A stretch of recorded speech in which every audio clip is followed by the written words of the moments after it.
Okay, hi all. In today's class, we are going to see about first thing is VLOOKUP. Okay, in Excel. Now I'm going to share my screen.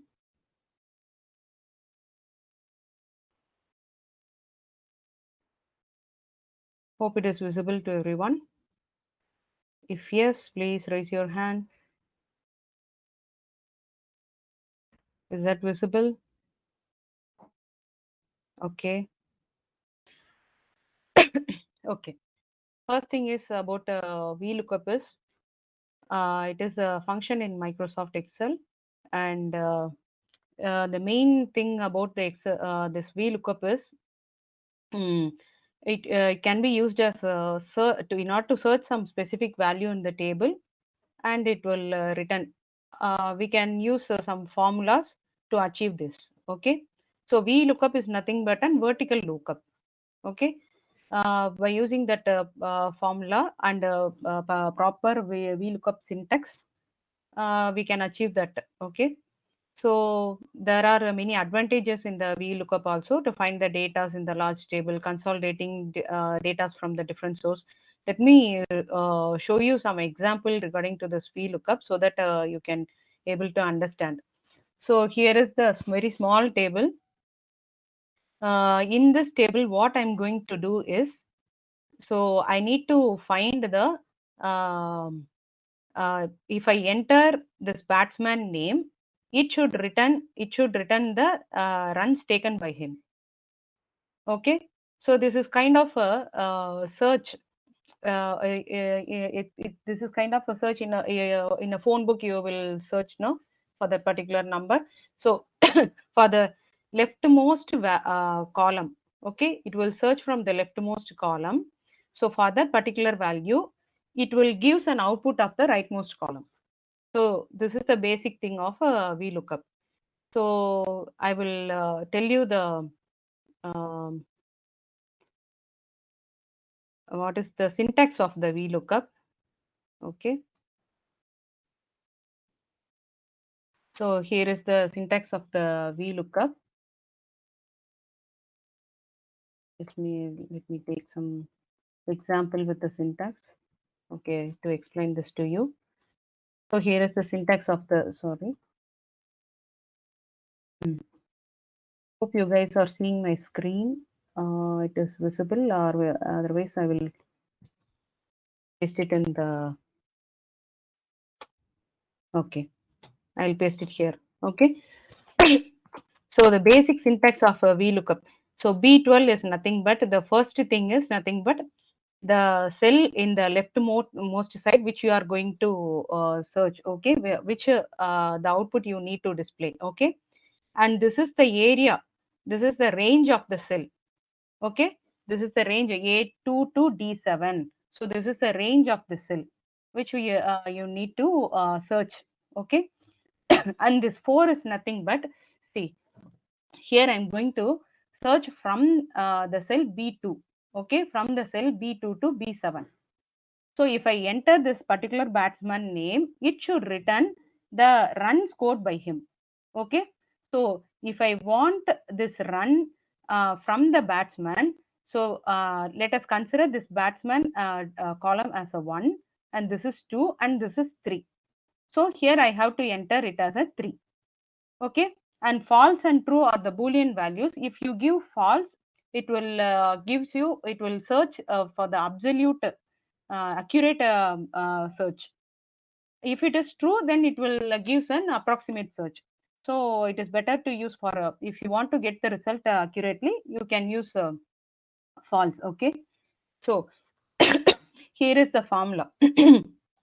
I want to search this particularly how much run he scored. Okay, so I have used this formula. VLOOKUP B12.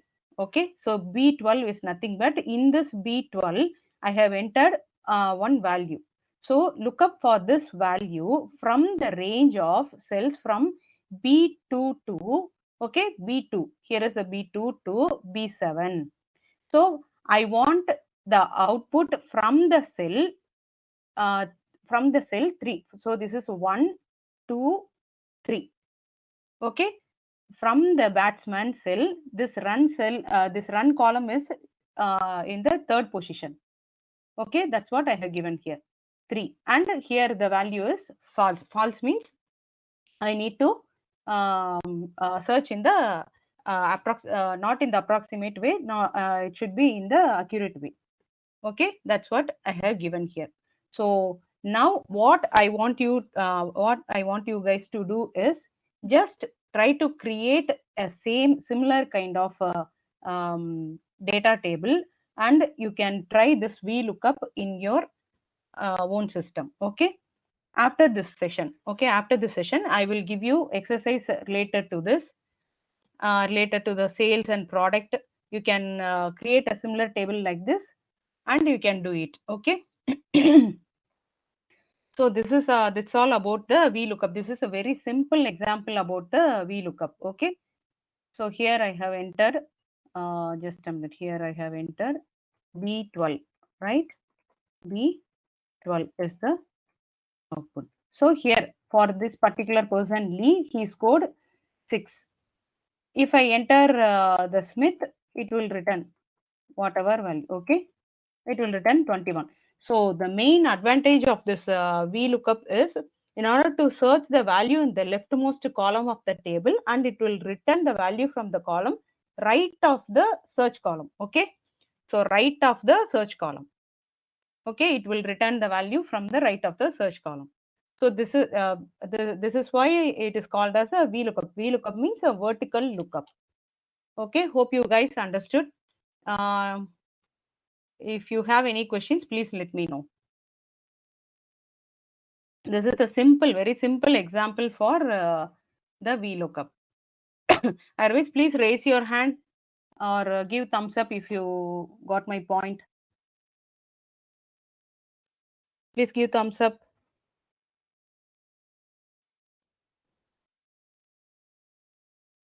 Or raise your hand.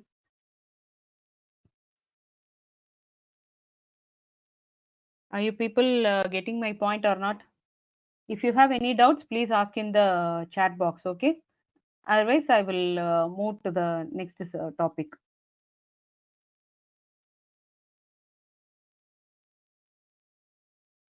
Okay. So this is about the VLOOKUP. This is a very simple example of the VLOOKUP, okay? So I'm moving to the next topic, okay? So that's all about the VLOOKUP. And after this session, I will give you some exercise in the VLOOKUP and you have to do that. Okay, just create a similar table. I will show you the table like this, and you have to create the VLOOKUP and you have to match the product and the sale. I will give you explanation later. Okay. Okay. So far no questions raised, and okay, one hand is raised. So I will move to the next topic. So you guys are very well known about the file system, right? Which we are using in Excel as a document, CSV file, right? So normal and traditional file system. Okay. So now we are going to see about, just a minute, I will, okay. File system. Okay. So now in normal traditional file system. Okay. Now we are going to see about a normal traditional file system versus DBMS and RDBMS. What is the difference and why we are moving from this kind of a normal file system to the DBMS concept? Okay. So without knowing the basic knowledge about the transition from the normal file system to the DBMS, why we are moving towards that part, you can't go and learn all the other things. Okay, so your basics should be strong. So that's why I'm teaching about the normal file system, traditional file system, how we saved all these tables for the bank related data and all the other related data. We used only the Excel before this DBMS or DBMS concept arrived. So what are the difficulties we have faced? So we are going to talk about those things. Okay. So the first thing is, in normal traditional file system, the data isolation is a very big problem. Okay, data. So data isolated. Why the data got isolated? Because we used to receive the normal in a normal traditional file system. We used to receive all the data sum in a different format, right? It might be in Excel, it might be in a Word format. So when we used to combine this data into single entity, what are the difficulties we used to get is loss of data. Okay, so there might be in a Word or Excel, or so in order to combine this data, there may be a data loss maybe occur. Okay, so that is the first point while doing the data isolation. So the next thing is lack of relationship. So the next point is lack of relationship.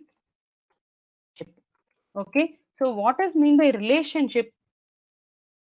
Though, so the relationship between the data set is, so I'm going to show you one example for that. Okay, so here is the customer master. So in this table, I have stored all the customer details. This is very simple and small table. So the real-time table will not look like this. Okay, it may contain millions of data. Okay, so this is very simple table which I need for the explanation purpose. I have kept this. Okay, so I have given some details about the customer. So customer ID, first name, last name, address. Okay, so these are all the details I have stored in the customer master. So while doing transaction by that particular customer in the traditional way of saving the transaction table, what the difficulties they have faced is there will be a no relationship between this customer table and the transaction. Okay, there will be a no relationship.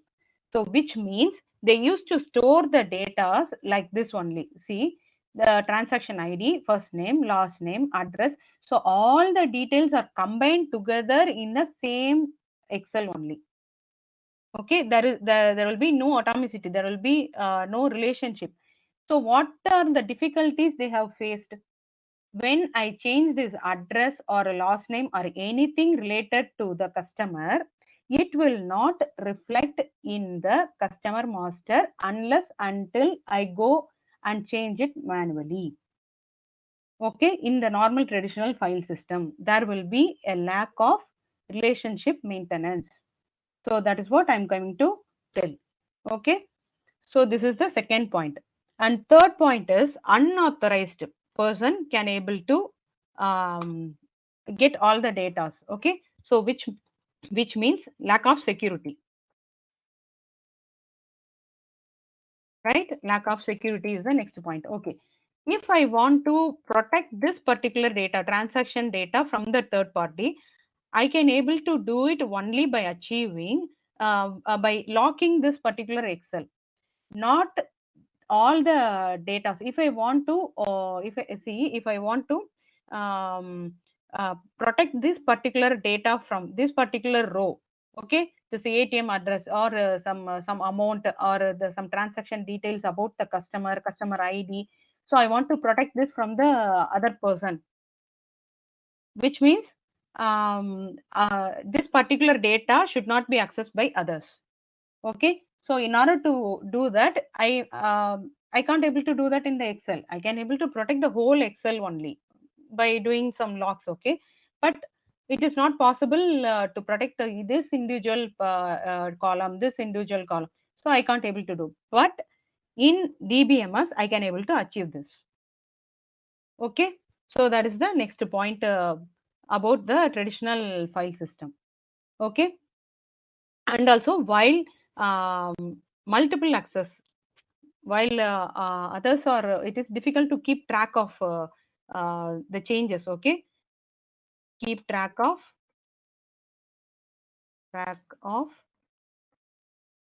changes. So this is the next thing.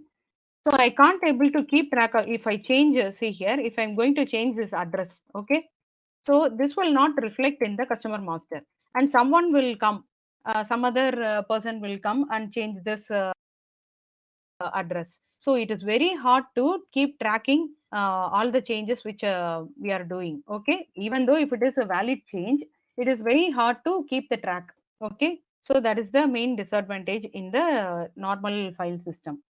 So when we are, and you can ask that there is no advantage in this file system. Yes, there is an advantage if you are using very small scale data. Okay, for the small scale industries, the budget sheets they are maintaining, and so for that kind of data, if you are doing some budget related things for your family, so you can able to use this Excel sheet. So if you have some quite a big amount of data, then you have to move towards the DBMS concept only. Okay, the normal traditional file system might not be helpful. And also another advantage might be it is less cost when compared to the DBMS. And also if you have very less volume of data, then you can use this Excel, and it is very simple to design. Okay, so the design is very simple. You can just enter rows and columns like just like that, and you can process the data, but it is feasible only for the small data set. Okay, so this is all about the file system. So in DBMS, that's why we move to the DBMS. Okay, the reason why we move towards the DBMS is to overcome all the disadvantages of the file system which I have mentioned here. Okay, so DBMS is, it has a set of interrelated, it maintains the interrelated data sets. Okay, it maintains the interrelated data sets, and it has some set of rules and formats, set of rules and formats which can able to, you can able to control those things using the programs. Okay, so there are many places which we are using this databases in sales related,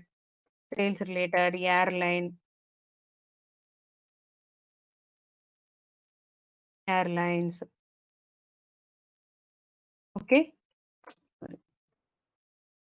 airlines and manufacturing. There are many fields. Okay, using this kind of relational database management. So there are many advantages through this also. You can able to maintain the relationship, object management, indexing. So everything you can able to do this. Okay, so in order to achieve all these things, we are going to use this SQL language, structured query language, to achieve all these things. Okay, it is having some set of rules to maintain, and very, you can able to do very complicated queries to join n number of tables also possible. Okay, so that's why we are moving to the relational database management. Okay, so this is a very small introduction about the DBMS. Hope you guys getting my point. If yes, please raise your hand so that I can able to move forward. Please raise your hand or give thumbs up. Okay, I'm getting some thumbs ups and raising hand. Shall we move forward? Okay, good. Okay, so here I'm going to show you some tables and its relationship. Okay, this is just a simple bank related database. Okay, so I have kept some minimum amount of data set so that it is very easy for you guys to understand and also to learn the basic things. It will be very easy for you guys. Okay, so this is the branch code. In branch master, what I have kept is branch related information. Okay. Here I have mentioned all the things as a master. So you need to know about these things. Okay, what is mean by master table? Okay, what is mean by transaction table? and what is mean by lookup tables. Okay, so these are all the basic things before going to touch the RDBMS concept. You have to know about the basic design, how we are going to design our database. If you're going to collect the database from different resource, how it should be arranged, how it should be arranged in a such a manner that we can able to access those data set in a very comfortable way. Okay, so you have to learn about these three keywords. Okay, so master table. So what the master table will do is all my basic see in this master branch master, I used to keep all the branch related information. Okay, so the while keeping this kind of information in the branch master, I will not touch on the transaction related or customer related or any other ATM related or any other related information inside this branch. Okay, only branch related information are isolated inside this table. Similarly for the customer master and also for the ATM master. Okay, so for that particular for that particular entity, I used to keep all this related fields. Okay, so customer master, inside the customer master, I used to keep only the customer data, not the transaction data or ATM data should not comes here. Okay, that's the basic need. That's the basic thing you need to learn about the master tables. Okay, so in master table, you should not disturb. It should not get disturbed by the other columns. Okay, so these are all the three basic master table. So what is okay, next thing is a transaction table. Okay, I need to explain how the traditional way they used to store the transaction table and how it should be stored in a relationship way. Okay, so in transaction table we can see this is the traditional way which they used to store. Okay, in olden days. Okay, so here we can see the transaction ID, first name, last name, address, all these things will be inside the transaction. Okay, all these comes under the transaction. So my question is that necessary? Is that customer details, all the customer details like last name, address, etc., phone number, everything will be stored inside the transaction only. So is that necessary? My question is that necessary to store everything, all the customer related thing inside this? It is not necessary. Why means if I made any changes in the first name, last name, or address, or any other details in the customer in this transaction table for the particular customer detail, it will not get reflect in this customer master, because there is no relationship maintained in the traditional way. Okay, in the olden days there is no relationship between the transaction and the customer master. Okay, so also they used to store all the details inside the single table, so it is very hard to maintain. Okay, so for that what we will do is just say we don't want any information about the first name, last name, address, all the customer details here. For that what we will do is in the relationship database kind, we used to save only the customer ID for this particular transaction. This customer ID, this is the mapping. Okay, this customer ID, this particular customer ID did the transaction. How can I get this particular customer ID? From it is from customer master. Okay, this customer ID is a relationship which I have maintained between the transaction table and the customer master table. Okay, hope you guys got my point between how we are maintaining the relationship between the customer table and the transaction table. This is very, very important when we are moving to the Postgres. Okay, when we are moving to the Postgres, you need to understand about the relationship between each and every table. Okay. If you are going to maintain n number of table, 10 table, 20 table, if you are going to merge all these tables, then you have to maintain the relationship between all the tables using these IDs.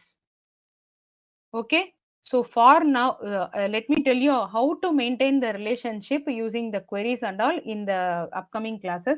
For now, what you have to understand is how to maintain the relationship. Okay, this is the transaction table. Instead of giving all the in traditional table, see, you can see all the first name, last name, address, phone number, everything given here in the transaction table. No, it is not necessary. So instead of that, here I have given only the customer ID. Okay, this customer ID, where it comes from? Here in the customer master. So one more thing I want to tell you is, in the customer master, you need to maintain some uniqueness. Okay, uniqueness in the ID, because this customer should not get repeat. It should not be get repeat in order to avoid the duplicates. Okay, this same customer should not come here in the master table. You need to maintain the uniqueness in the master table. Okay, so it should not come here. It should not get repeat. So that is the next important thing you need to remember while designing the table. Okay, while designing the master tables, you need to remember these things. Okay, so this is about the master table. And what about the next thing is the transaction table. So what is the difference between some transactions tables and the master table is, this customer master table will not face the frequent changes. Okay, once I enter the customer related information, it will be maintained for a very long time. Okay, it should be maintained for a very long time, and my address is not going to change daily, and my last name is not going to change daily. Okay, so for the very long time I need to maintain this. So regarding to the master table and transaction table, what is the main differences? Here in transaction, I can able to do the daily transaction, right? I can deposit, withdraw the amount in a daily basis. So my transaction might get a repeat on the daily basis, right? It might get a repeat like this on the daily basis, except this date and time. Okay, you need to change this date and time. So on 5th January, I can do some transaction. On 6th January also I can do. So this transaction table will get a frequent change, but in master table it will not. So that is the main difference between master and the transaction table, which you need to remember. Okay, hope these points are very clear to you, how we are maintaining the relationship between the two tables. That means master table and transaction table, how we are maintaining the relationship. Okay, similarly for the ATM also. See, in the traditional way, how they have maintained the ATM. So they have given all the branch related information inside the ATM table. It's not necessary, right? In traditional way, it's not necessary, that kind of thing. So instead of that, I can able to give the branch code alone. Okay, in the branch, it will relate with the branch master. So inside the branch master, I have given all the branch related information, and I can able to map this branch code with the ATM by giving the branch code in the ATM for that particular. Okay, for that particular ATM ID, this is the branch code and it is in the location. Okay, if I map this and this branch master, and it will give all the information. Okay, what I did here is, I have separated the unwanted things. Okay, I have separated the unwanted, repeated, redundancy things into a individual table. Okay, this is what you people will learn in the database as a theory part of the normalization, atomicity, redundancy, right? All these things you have learned as an theory part. So here we are going to, one by one, we are going to learn as an practical part. Okay, in a practical part. So hope you guys clear in this concept. If yes, please raise your hand, or if you have any doubts, please let me know in the chat box. Please raise your hand. If you have any doubts, please put it in the chat box or give thumbs up. Shall I move forward?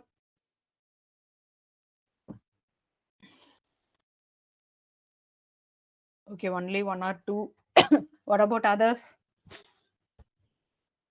Please give thumbs up or raise your hand. You need to interact, guys. But only I can able to know whether you can understand the concept or not. You need to interact. Please give thumbs up. Okay, good.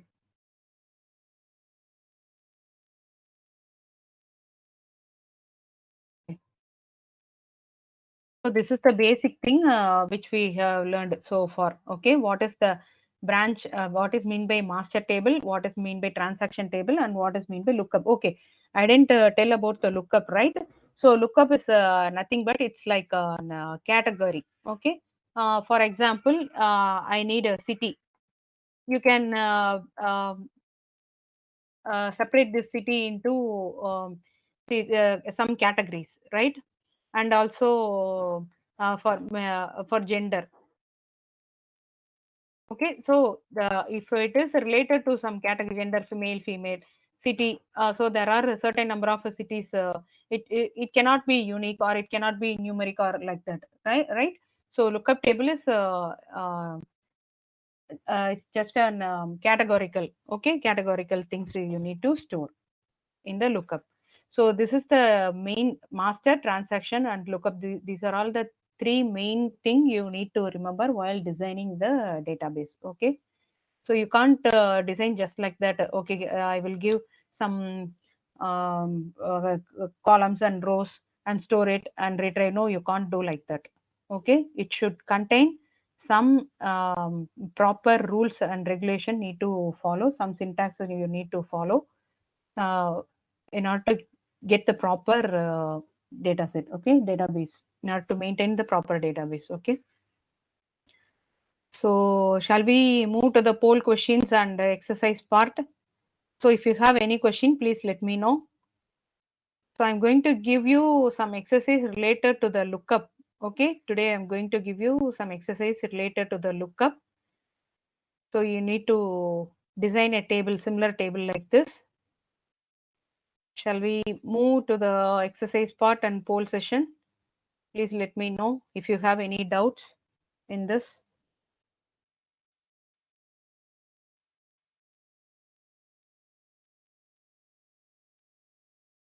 Rajesh, we can stop the recording and we will move to the poll session and exercise session.